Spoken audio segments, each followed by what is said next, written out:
Hi, this is Pat Duckworth, the author of Hot Women Rock, How to Discover Your Midlife Entrepreneurial Mojo. And my guest today is Dr. James Rieley. And I met him 4 years ago when I was visiting Mallorca and seeing my colleague and friend Kay Newton.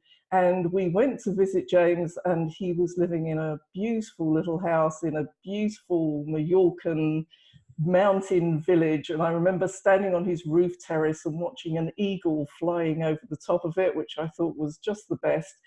But he had other plans for where life was going, and we will be talking all about that. There's a lot I could tell you about him, but I've read in his book that he hates those formal introductions where you go through the shopping list of achievements and roles and who he's written for and who he's been president of, and there is a lot of that. But I'm not going there today. We're going to go straight and chat to him. Hi, James. How are you today? I'm fine, Pat. Welcome to Antigua. Well, I hadn't said where you were, but Antigua is looking pretty good today. Thank you. Well, it's like this every day, actually. Yeah, well, what can I tell you? It's not like that every day in the UK. I want to just touch briefly on your early career so we get a picture of kind of where you came from and where you got to.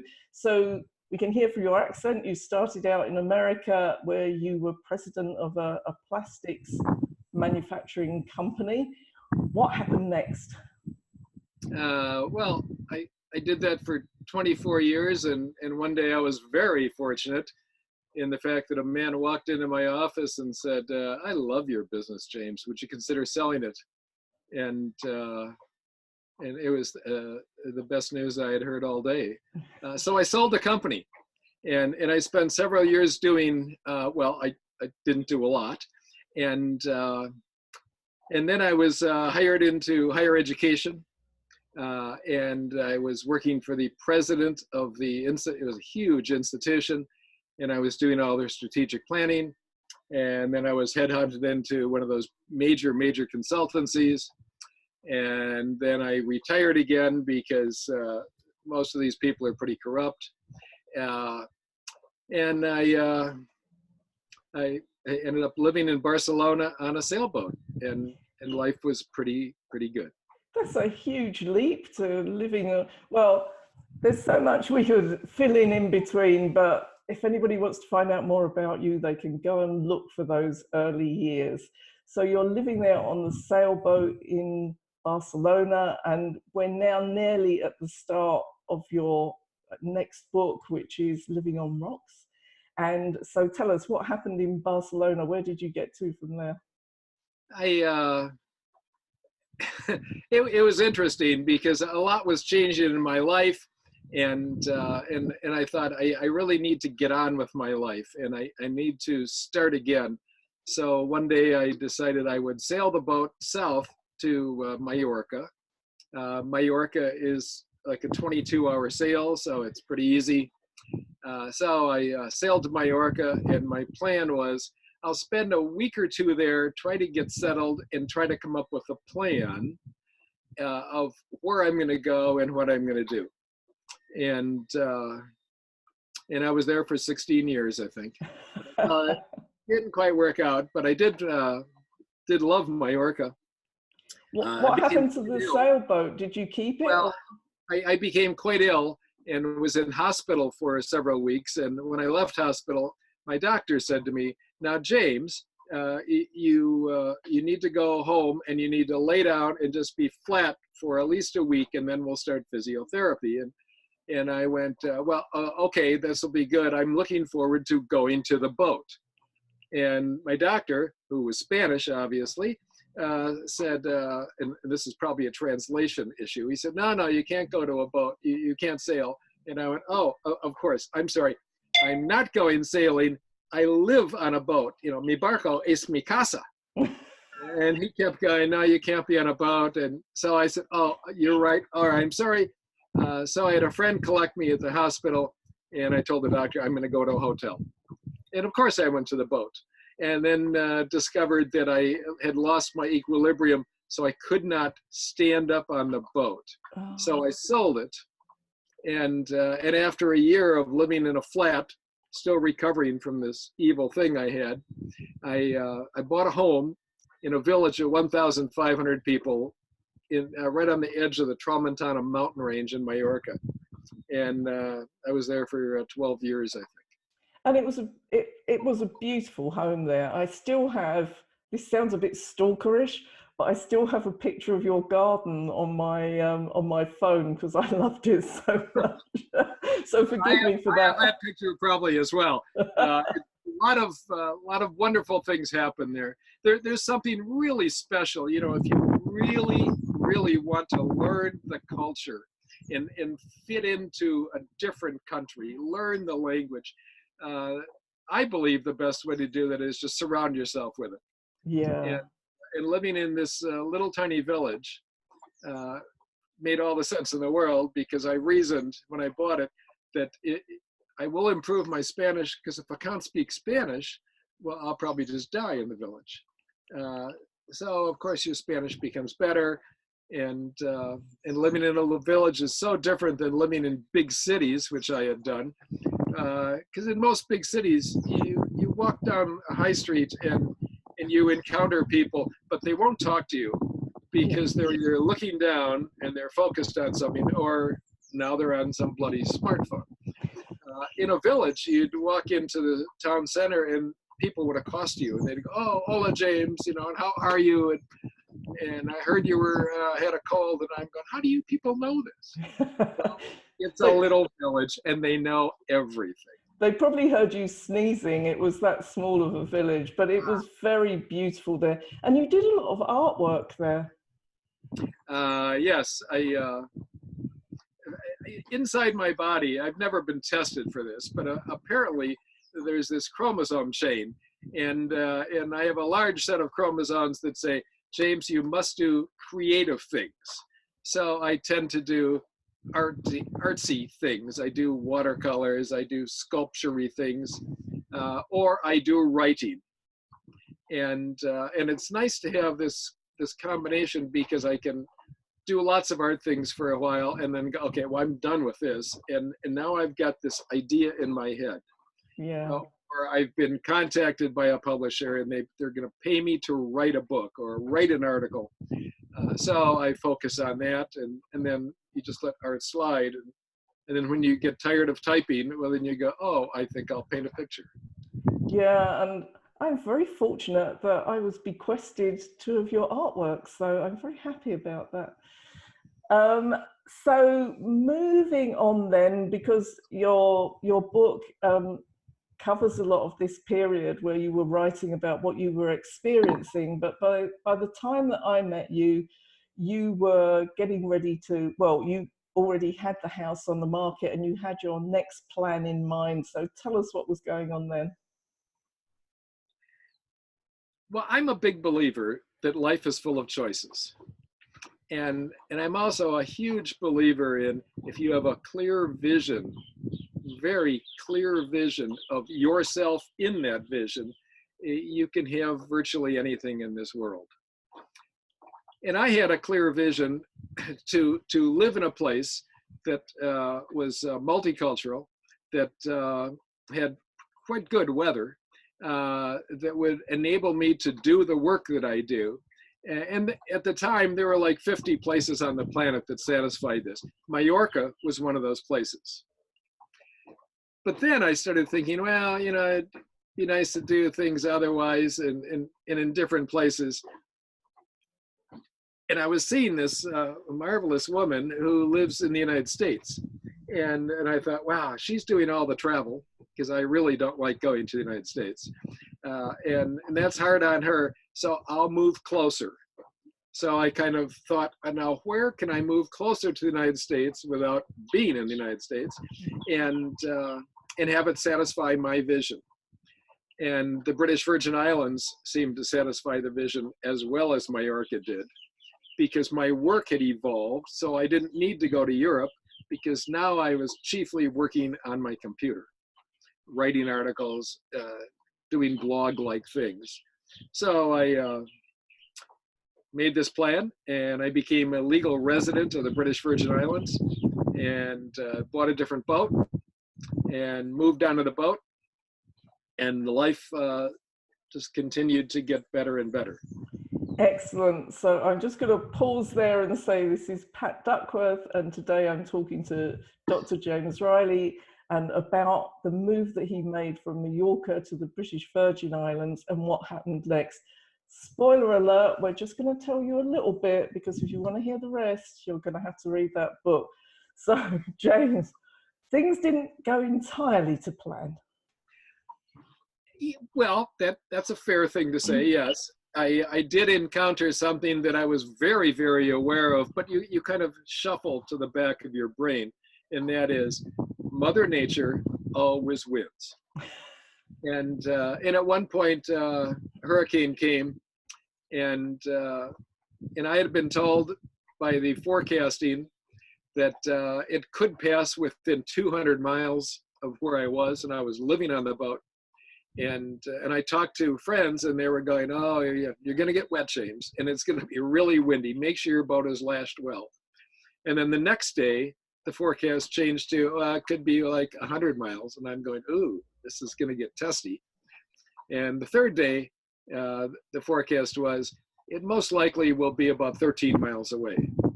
And at the time, this was already rated as the largest hurricane ever to come across the Atlantic. So it did not look good. And the night before it arrived, I moved off the boat into a hotel where I could see the boat. And the next day, Hurricane Irma came, and I no longer have that boat, obviously. But it's pretty dramatic section of the book. I mean, I remember it at the time when Kay was telling me about it. My goodness, I mean, when you ended up sitting in a bath, but... the things you do, you take your whole life, and what have I learned? Because there's this evil hurricane, and it's, I could hear the roof of the hotel room coming off, and it's tin, corrugated tin. As that came off, then you could hear the plywood substrate coming off, and then water is just pouring in. So I had to leave the room because it was clearly not sustainable. And that meant you had to go outside where there's flying wood, flying trees, flying tin. And there were 2 times whilst doing this where I thought, well, I think I'm totally fucked here, because I'm not going to survive this. So you just think harder about what can I do to get through it.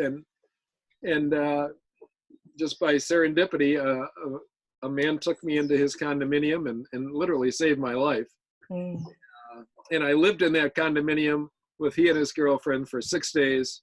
And then I was finally evacuated on a helicopter. Wow. So, at what stage did you see what had happened to your boat? Did you see it from the first place where you were, or? No, because what I realized very early on that I had never been in a hurricane before, so I had very empty expectations. But yeah, I realized you can't open up the shutters to look outside, because all you see is trees flying past, and if one hits the wall, hits the shutters, well, then you're really kind of in the shit. So I found the boat the next day. I could see it, and it was in a pile of boats. But I couldn't get to it. The following day after that, I was talking to a friend, and he said, I can help you get on the boat. So I actually got to climb onto the boat. And at first I was thinking, well, this is good, because I'm on my boat. And it took a couple nanoseconds to realize that the boat was toast. I mean, it was just, which is good. Because the boat was insured, and insurance companies tend to look at things of, if it's seriously damaged, we'd have it fixed, but it will be a serious argument. My boat, according to the surveyors, was rated as total constructive loss, which means toast. Toast. Totally gone. Within a week after the surveyor came, I was paid for the boat, and then I could move on and figure out the next step of my life. So you're obviously sitting on a boat now, and is this your new one? Yes, this is Angelina number 7. The reason it's Angelina is because I love this name, and I've had this name on 2 other boats, but it's my 7th boat. And I thought, ooh, I think I'll call her Angelina 7. And one of the joys of having her here is I live in this villa, which is right there. So I think it's maybe 25 steps from my porch to the boat. Sounds like a pretty good setup. Do you have a section of your book that you could give us a taster so we know what it's like? Well, I could. There's a section of the book that it's not about this, but it is about making choices. And I think making choices are such a crucial thing that we all need to realize we do, and we can do, and we should do. Years and years ago, I was facilitating a meeting, and the meeting was all about how we make choices in life. And as the meeting's going on, you know, you'd be talking to people, and we had people sitting at 3 or 4 at a little round table scattered around this room. And then one of the things I said was, what we need to do now is start explaining to other people at your table what are the choices that you're making, and why some might be a little bit tricky, and how you deal with that. And as I'm walking in the room, as a good facilitator would, I encounter this one table where there's, I think, 3 people, and one of the, it was a woman at the table, and she was in tears. And I thought, wow, this is probably not good. I wonder what went wrong. And I said, well, what's the matter? And the woman proceeds to say that she had been to the doctor the previous week because she had been quite ill. And the doctor had told her that she has terminal cancer. So whilst she was prepared to make the conscious choice to be spiritually healthy, and the conscious choice to be mentally healthy, she couldn't make the choice to be physically healthy, and she was devastated. And the other people at the table kind of looked at me, and I could almost hear their minds going, well, come on, James, what are you going to do now? Because this woman's really in pain. And and actually, I was thinking the same thing. Oh, bugger, what am I going to do? Because I've never encountered this. But I have encountered dire situations, and I have encountered situations where you think, oh, how do I get through this? And you get through it by making a choice. And what I asked that woman to do was deal with the fact that the doctors told her, what I said was, the doctors have told you that you have terminal cancer, and did they tell you about how long you have to live? And as soon as I said that, the other people at the table went, oh, what a stupid thing to say. And she said, yes, it's like 6 months. And I'm going, oh, fuck, okay. So what are you going to do for those 6 months? Are you going to just kind of give up? Or are you just going to sit there and go, woe is me? Or why can't you make the choice to be as healthy as you can be for that 6-month period? And after a bit of thought, suddenly the woman got, well, I actually could. And her whole attitude seemed to change. And I felt really bad because this woman, whether it's in 6 months or whenever, I mean, she is going to be gone. And that's something that happens to each one of us. The issue is, how do we deal with whatever time we have left? How do we deal with the situation that maybe we know about, or for most of us, we don't know about? Now, my understanding, and I have no data on this, but my understanding is we get one shot at this deal of being alive on this planet. And how we are alive, how we deal with everything we do, how we deal with encountering people, what relationships do we have, what decisions are we going to make? Those are all choices we can make, because it would be really, really terrible to, just before your time is up, to sit there and go, God, I really shouldn't have done that. Or I wish I would have done something else. And we all have that ability to do it. When I was on the speaking circuit, I'd be out giving speeches about business. And after a speech one time, a man came up to me and said, I am so jealous. You know, you live on a yacht in the Mediterranean. And I'm going, well, okay, wait a minute. It's just a sailboat. And yes, it's in the Mediterranean, but it's probably cheaper for me to live there on this boat than it is for you to live in downtown London, which he was doing. And I said, but if you think that's great, why don't you do it? Well, I've got this job. Okay, are you tied to that job? Are you indentured to them? Or is this a job? You could leave the job and do something else, couldn't you? Well, I could, but I've got a family and I've got children. Okay, don't they want to be on a boat as well? Yes, but they're in school. Okay, I know people that teach their children homeschooling on boats. Their kids are brilliant. So every time he would say, I wish I could do this, but he would put up a barrier, and it was a wall that he was constructing.